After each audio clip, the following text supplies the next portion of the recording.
Prepare for battle.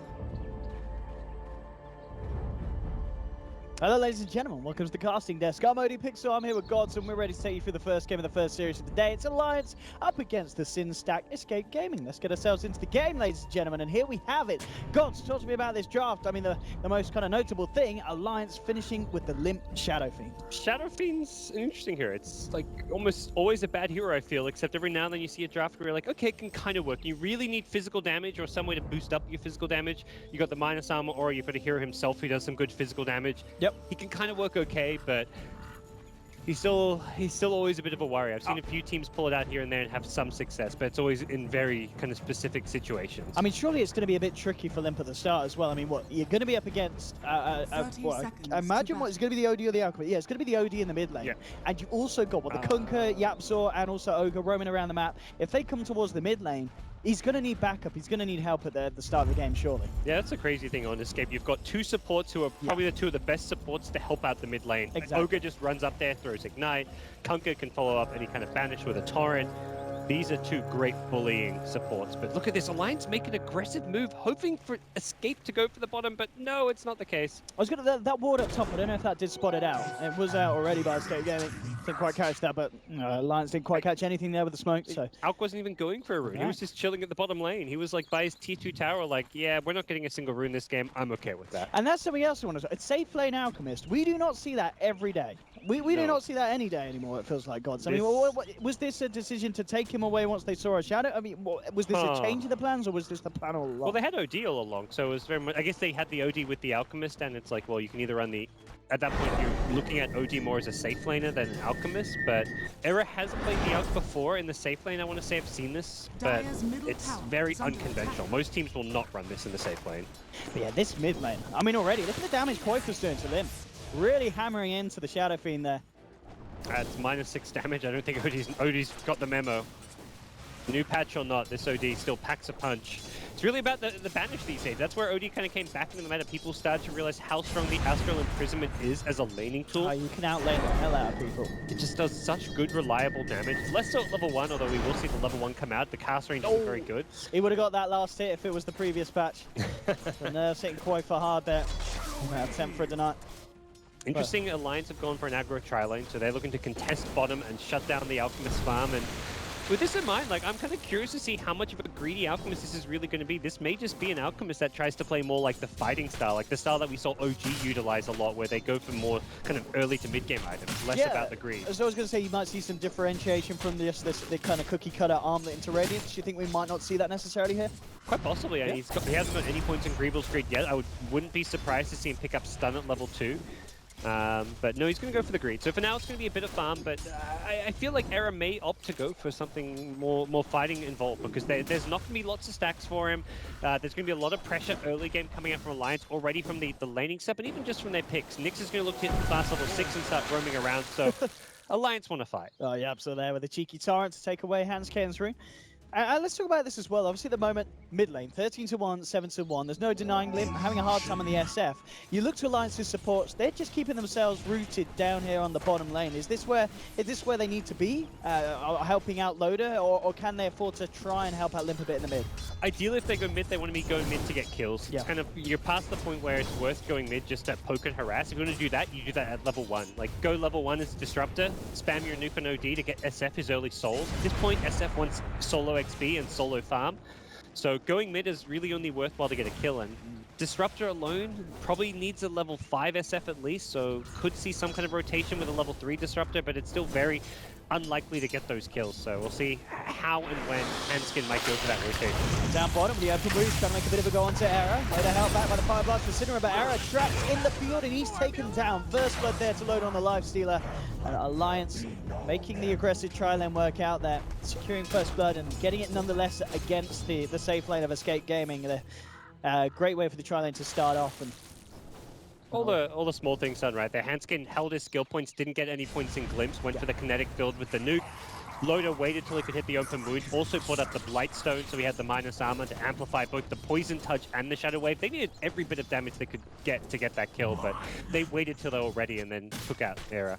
So nice kill, but overall the lane's still looking pretty decent for Escape. Okay, well, one lane that we're yet to talk about really, this top lane. the whole kind of Nyx Assassin versus the Beastmaster, Kezu versus Jonas and Fan. At the moment, 21 for 2 against the 14 for 6. It is looking to be a favourable lane for Nyx Assassin. Yeah, is this expected? Not expected. No? Beastmaster should do pretty well 1v1 matchups. You've got the board to help you out.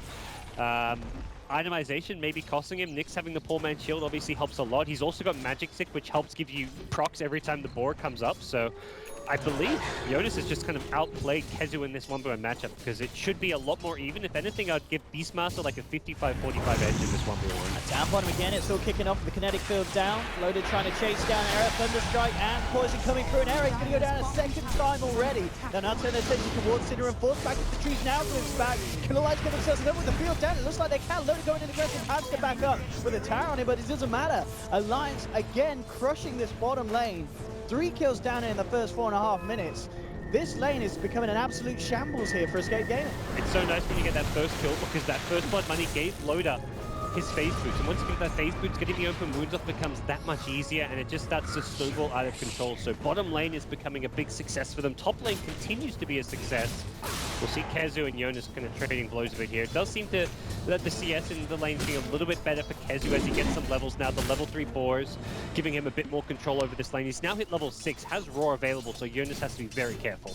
And of course, back to the mid lane. The fact that we mentioned that at the start, Limp, and he still is falling slightly behind in CS, but the truth of the matter is Koifa, he's pretty much had Yapso around the mid lane for the entire time, which is maybe part of the reason why bottom lane isn't going so good for Escape Gaming, because they've got one support rooted on the mid lane. They've not been able to kill him, and they've only been able to slow him down. And I mean, is that good enough for really kind of committing Yapso to the mid lane as well? It's not as much as I'd hoped to get. Yeah. The Torrent did receive some nerfs, now 16-second cooldown at level 1, so can't throw it out as much, but realistically, this is an early game that Escape are going to say they haven't played, or kind of, played as best they could. I mean, they would have rather that maybe Kunkka was in the bottom lane to help prevent some of those kills, or that the mid lane was more of a success for them, because the SF has got his levels, his farm, he's now rotated back in the jungle. Things are looking just fine and dandy for Limp. I mean, yeah. Off to a decent start. I know we've been mentioning this problem, but yeah, Era CS, it's really falling behind here. Yeah, he's going to still go for that greedy build. No points in stun, 2 acid, 2 Greevil's Greed. Looking for that fast Soul Ring, but he needs stacks, and the Dire side have completely warded up his jungle. Not so much to block the camps, but more to scout out any potential stacks and just kind of keep tabs of what is going on. They've got 2 aggressive wards in this Radiant jungle. Yeah, and it's going to be scary as well for Era. Just in the situation he's going to be against kind of this lifesteal and Nyx Assassin combo. We've already seen that the Nyx is getting great levels, great start, level 7 already on that solo safe lane. And the fact that Lowe's got himself a couple of kills, he's going to get himself, he's actually been involved in 3 kills, of course, down in this bottom lane. He's going to be in a good place, and maybe even 4 if they're going on Era again. Where's the support? Sin, where are you? Yapso, where are you? They're just not there. They're looking towards the mid lane again. They've got to find something. They've got to make something happen because they're losing so much across the map. Kezu's coming with the smoke, looking for the wraparound, but Limp, he's already hiding. You've got to, and if you're Alliance, if you're like Limp, you've got to be thinking, okay, they just let Era die with not an ounce of support going his way. You got to be thinking in your head, that means they're probably coming for me. You're probably saying, hey, someone sit behind me, EGM's there. He's ready with a grave with a heal, because you know if there's no supports, no Beastmaster bottom counter-ganking that, there's only one other place he can be, and that's mid lane, and that's exactly where it looks like for now Limp is ready. Doesn't mean he's going to avoid this, because here comes the smoke rotation. Yeah, Escape, they've got to find something through this, but the TP's already coming through. Looks to focus down Limp. EGM hits the heal off. He's now helped out by the Astra, but loaded with the TP in, as well as Handscape coming through as well. Bilges looks to turn around to a kill of their own. Alliance find themselves another kill this game, and Escape Gaming, I mean, in the first 8 minutes of this game, they just haven't turned up. That game was so predictable, so easily read by Alliance that they were ready for it. They had the Dazzle there, didn't even have to TP in, and then the TP support came from Lotus Lifesteal with the phase boots to chase. Look at this, they want more as well. I mean, Jonas and Fan position behind, Lotus ready to dive. The 2-man stun from Jonas and Fan sets it up perfectly. The field's down, quite the drop. Yapso can even get himself away here. Alliance, they're thinking about going deeper. They're not going to, they'll hold back. Limp, Handskin, oh, he beats away his life there. That was great hide from Yapso. Yeah, a little bit greedy from Handskin there. Yapso did really nice too. Well, yeah, Alliance 6 for 1 at the moment. And I mean, what is the answer here for Escape Gaming? This is just the momentum is too fast for them to keep up with it. It really is farm. Farming is the comeback at this point. At least with Alchemist, stack and farm. With Beastmaster, your play is going to be creating space, finding pickoff. So you need to try and be a little less readable with some of your movements around the map. Can't have too many heroes. You need really just Beastmaster missing from the map, while OG as well as Alchemist are farming. And then Beastmaster has to try and figure out who is isolated, who's by themselves, and who can he actually get pickoffs on. Problem is, it's Kezu getting scattered out and potentially ganked here. Okay, Jonas and Fan looking to set up who we've got in the neighborhood. We do have Disrupt around the corner, but Kezu looks like he realizes something could be up. He heads back behind the tower, and he's not going to be caught out by this movement. So he'll be fine. Even that is like information for Alliance. Not finding a kill there is fine because they get the intel. Jonas is probably telling his team, okay, he just backed off behind his tower. He's either jungling or going for another smoke gank. Something where Alliance do need to be a little bit wary. But they've left EGM mid. This is like, okay, mid lane's not a safe place to farm. Let's put someone there whose life doesn't really matter. EGM, if he gets ganked here by a 3-man smoke, oh well is what you say. SF is farming in the safe farm. He's deep in the dire jungle. Is being scouted by a Radiant ward, but again, this is so far away from the Radiant side of the map. Venturing deep into the dire jungle right now when you're behind like this is such a risky move that this is still a very safe place to be for lane. I mean, what's the build for Shadow Fiends nowadays? Are we going to see a Shadow Blade? Are we going to see him tank up with the stats? What do we get first now for Lim? I've seen him go. I've seen a lot of SF go for a lot of heavy stats. I think it was Quake for the last player who actually saw playing SF, who went for like a straight Manta style type build. Look at Sarah could be in trouble. He does have the chemical rage, but with Loda coming through as well. The burst damage from EGM's heal is too much. Era again taken out. 7-1. Alliance, they've got 4 games today. I mean, this seems to be the perfect way to kick off their series, as they are absolutely dominating the early game. And we're seeing at this stage, 10 minutes in, a Shadow Fiend that essentially was being bullied by a dual combo in the middle lane at the start. He's now top of the net worth, 4.5k coming up on Lim. Very, very strong SF performance to start the game off with. Top lane though, Alliance could be losing a member. Hans could be caught up, and he immediately turns around with the Static Storm. The TV's come through as well. Keji desperately trying to find the kill with commitment, but he doesn't get it. And again, Alliance turn around, and it just seems at the moment the calls and the plays are not there from Escape Gaming. They're losing each and every trade. And a tower to go on the bottom as well. And hats off to Alliance, who kind of had some question marks surrounding this team coming into today based on their past tournaments. Maybe relying on an Industry a little bit too much, but this is at this point this is just Alliance playing incredible. Like I don't want to take anything away from them. Like Escape hasn't played like a terrible or off game really. It's just been Alliance kind of one step ahead of them. Alliance see every move coming before it happens. They're already in position to counter gank it. They're ready with their TPs. Their movement has been on point this game, and Escape is just not really, they're not really awake just yet, but more than anything, it's just Alliance playing some great aggressive Dota, creating space that they needed to get Limp back online, and now that Limp's got top of the net worth, he's coming to these fights, he's helping out, he's suddenly 5.6k net worth with a Dragonlance Treads at 11.5 minutes in. Oh my goodness, I mean, is this what, you know, you draft OD, you draft Kunkka, 2 heroes that hit the nerf, has Ice RoG gone too far? You know, suddenly you're getting absolutely Escape dominated. Didn't read the patch notes, I guess, who knows? Apparently not. Alliance on top of the meta here with this SF pick from Lick. This is a smoke gank from Escape that almost has to work. Yeah, it has to work. This is like do or die but type it's a smoke on, look, Alliance, they're coming over, and Kezu's hiding. He has the roar, but Jonas and Fan to lead the way, very close to dispelling the smoke on Kezu. Kezu back it up. He's able to avoid it for the time being, but Alliance, they may want to just wrap around to mid. Eyes on Sinner when the ward's dropped down, and Sin, he's going to be the one close on first. Those close in. Well, they will have defensive Astral coming through, but Loda rages to dodge off the boat. Sinner will still go down. The question is, can they get anything more? They do get the tower as well, at least. Hans came with the glimpse back, but it's not going to set up anything. A kill in the tower, even if it's just the Sin 5 position support, it was much more a smoke geared at getting map control. They got a deep ward down on the Radiant side of the map. They took out the tier 1 mid tower. This just sets up for taking Roche later on in this game and gives Alliance an even bigger lead. So even though they don't find the big kill on the Alchemist or the OD, they're still happy. They just scanned him. Oh, that connect build. If he hit that on top, he would have had vision for the blitz. He would have got him. So a little unfortunate there from Hanscam, but a good attempt and a good scan from Alliance. They were on point with that, just a little bit off with the reaction. But they quickly move to top. They want another tower. They want to get as much as they can while they are this far ahead and just keep increasing their lead. The Carapace on the back mid. Oh great play. Goodness, Quaifa taken down again.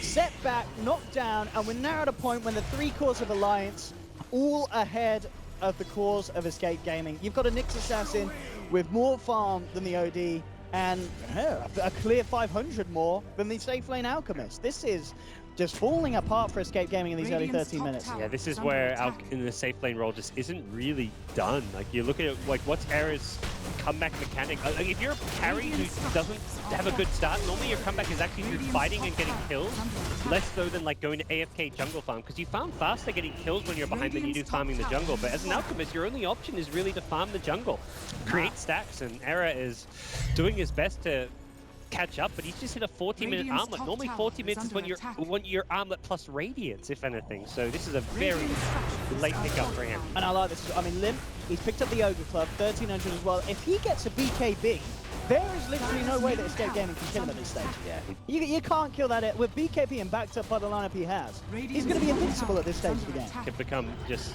practically immortal. He'll take another tower out for his team, gets him up to 900 gold, and And they're ready for immediately the setup mid. Oh, Jonas and Fanny whisked a stun though. still chasing, TP out.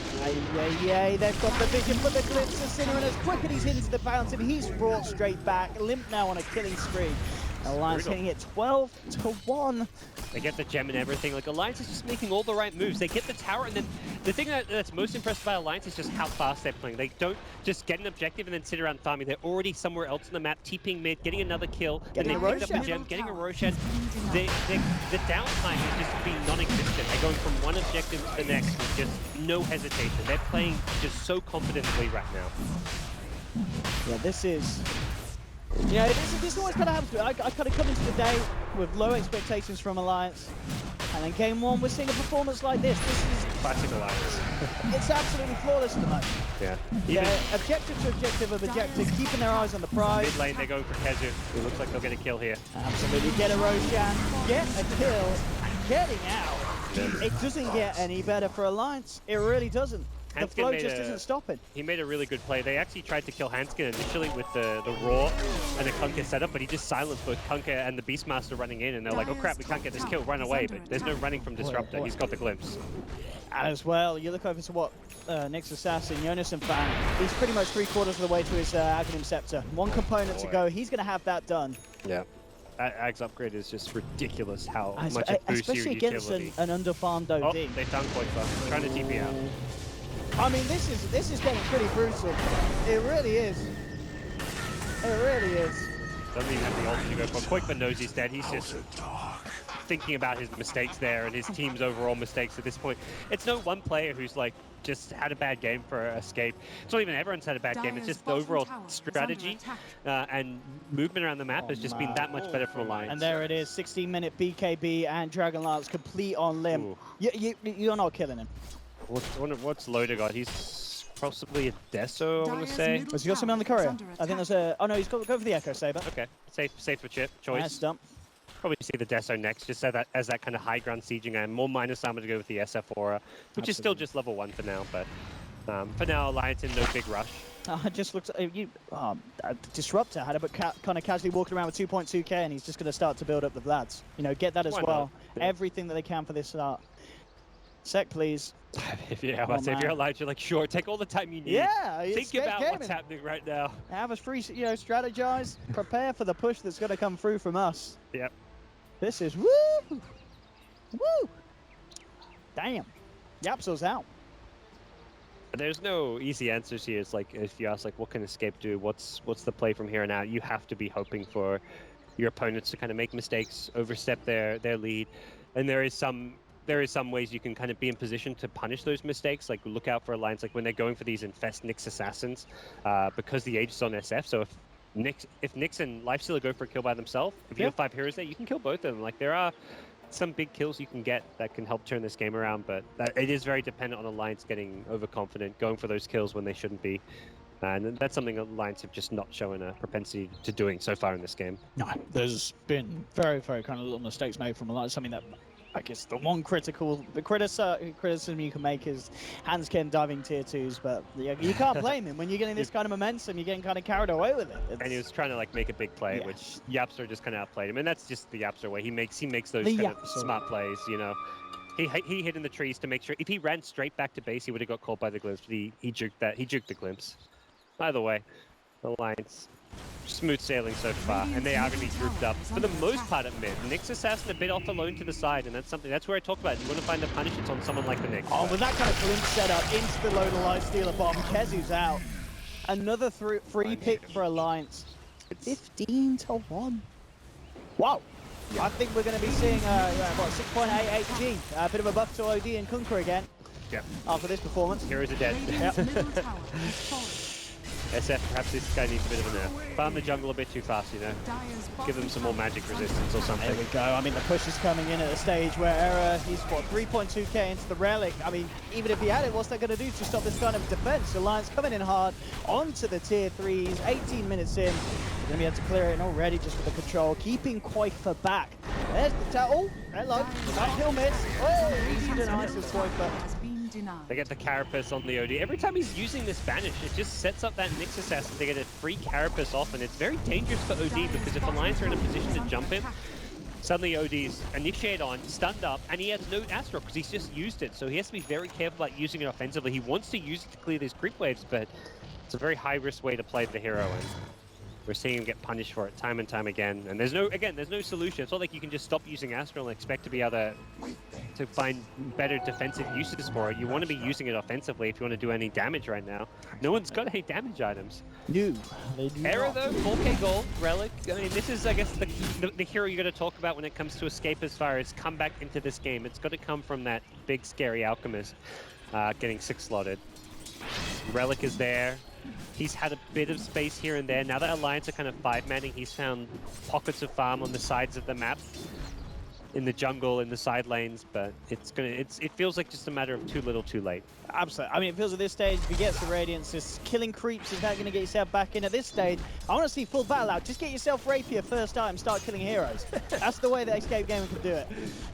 That's the way that Eric can bring himself back in. Battle Out could have worked this game. Not sure Rapier was the way to go for the Battle Out. Hold your horses there. Naked Rapier. Let's do it, boys. Oh, yeah, here we are with the push coming through from Alliance. What's Escape Gaming's answer going to be?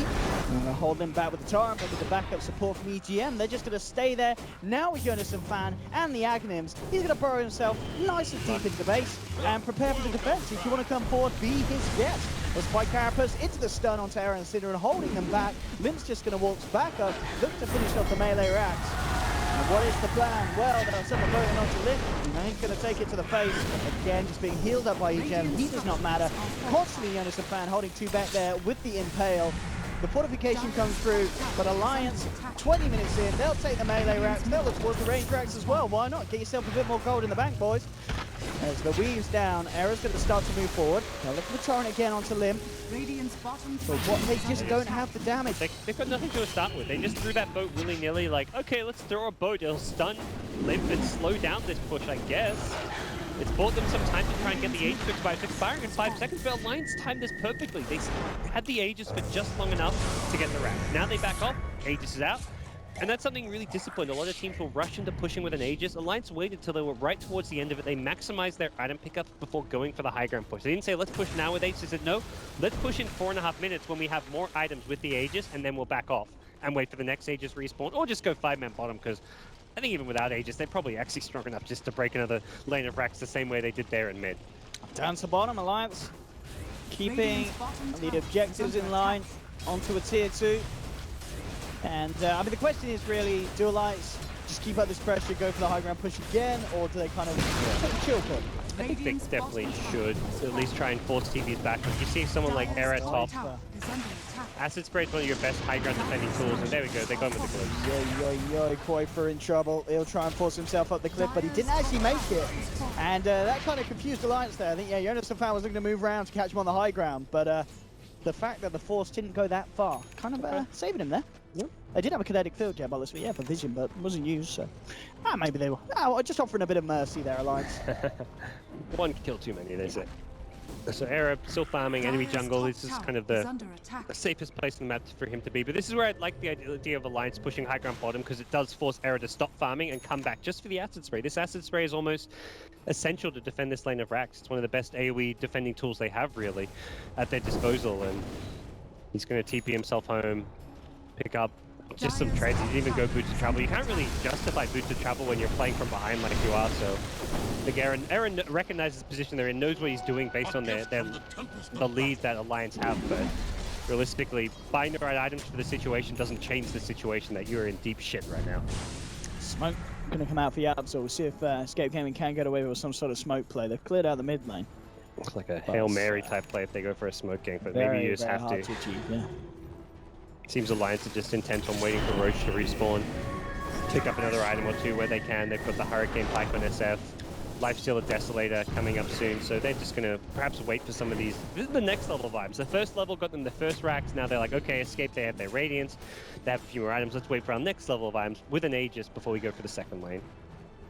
And the question is here, whether Escape Gaming can punish this by getting something done with this bit of a downtime. Pings out to Roshan. As you said, that's going to be where the eyes are on. Obviously for Alliance and Escape Gaming, maybe hoping to try and stop them from doing it, but it's going to be quite an ordeal to stop Alliance considering the position they're in and the items that they have. You know, where at this stage, pretty much Escape Gaming's only farmed hero is the Alchemist, and that's in relative terms to a hero, not in relative terms to being an Alchemist, because obviously not the ideal position you want to be as an 1,000 gold behind a Shadow Fiend at just 23 minutes. No, not by any means. And right now, getting out of the map to farm is such a challenge for Escape because of the gem. Alliance are just kind of de-warding most of the map. There are a couple wards up recently, which haven't been scattered out right away, but those were only kind of recent plants and something that will be dealt with by Jonas now, as he does find them with his gem. And what kind of time are we looking at on Roshan? Another minute and a half. Okay, so relatively soon, and yeah, pretty much no reason for Alliance to try anything without the Aegis. So the Death on Lifestealer just gives him a big boost to his damage output and makes pushing high ground that much easier. So. What, just a couple hundred short? He's got the rest in the courier. Nice. Yes. I think he had one mid or hammer. He's got one mid, 200. Yeah, sure, just turned it away. Assuming he goes for that, I'd be surprised if he goes for like a BKB or something. Deso just seems like a obvious pickup to push high ground with, but never know. Right now, I mean, Escape are getting space to at least farm. They're kind of split more around the map. The XP lead isn't that big, all things considered. The gold lead perhaps a little more scary, but still, for 25 minutes in, this is not like a... The graphs don't make it feel like it's a stomp. I mean, the kill score definitely does, and the feel of this game is very much like Alliance have it completely under control. It's just going to be a matter of how convincing this next Aegis take and high ground push is going to be, but Escape are getting some farm out on the map.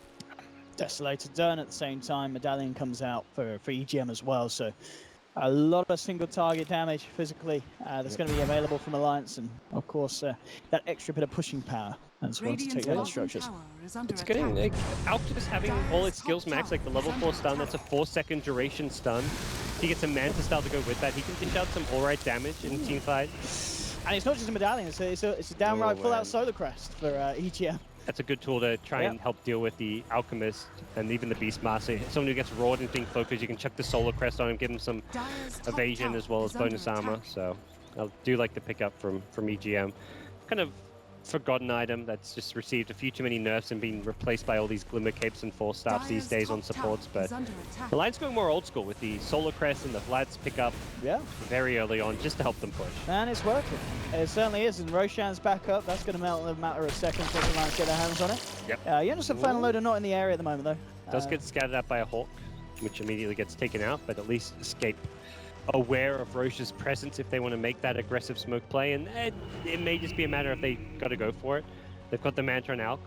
We'll see if that's going to be the call for them or not. They've got Necro 3 on Kezu if he wants to buy it, so yeah, they'll basically reach the core items that they were hoping to have perhaps 6 or 7 minutes ago, a little bit later than they'd like. So this is at least, I mean, this is meant to be their line of peak. Necro 3 on Beastmaster, Manta Radiance on Alk, Odie with Force Staff and close to a Hurricane Pike. That's like kind of one of their line peaks. The problem is Alliance just got so far ahead that it's not really feeling like a peak anymore.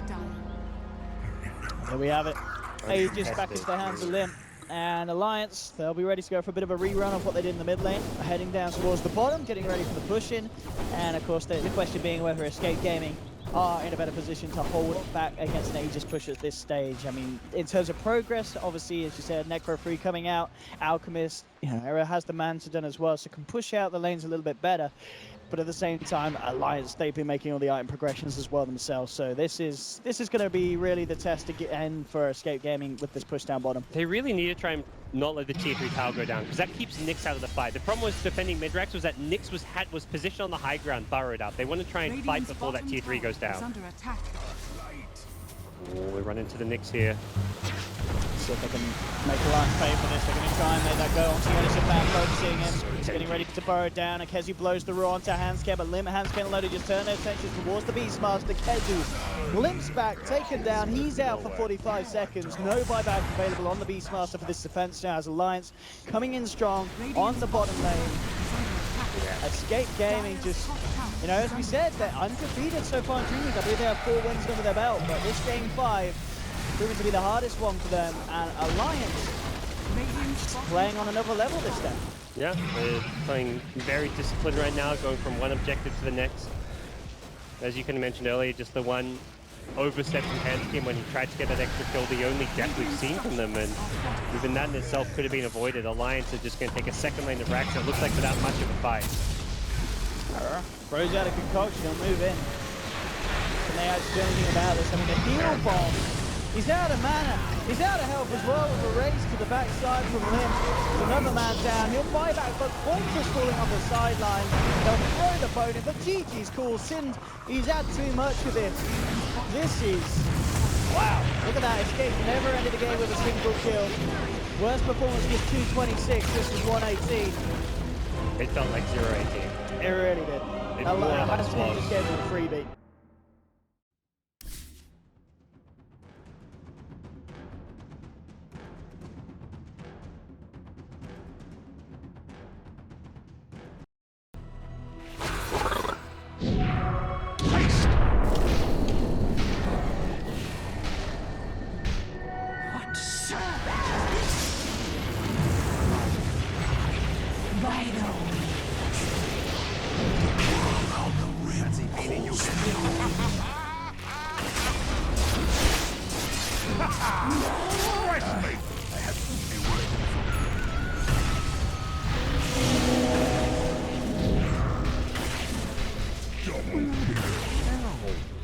Did I interrupt you?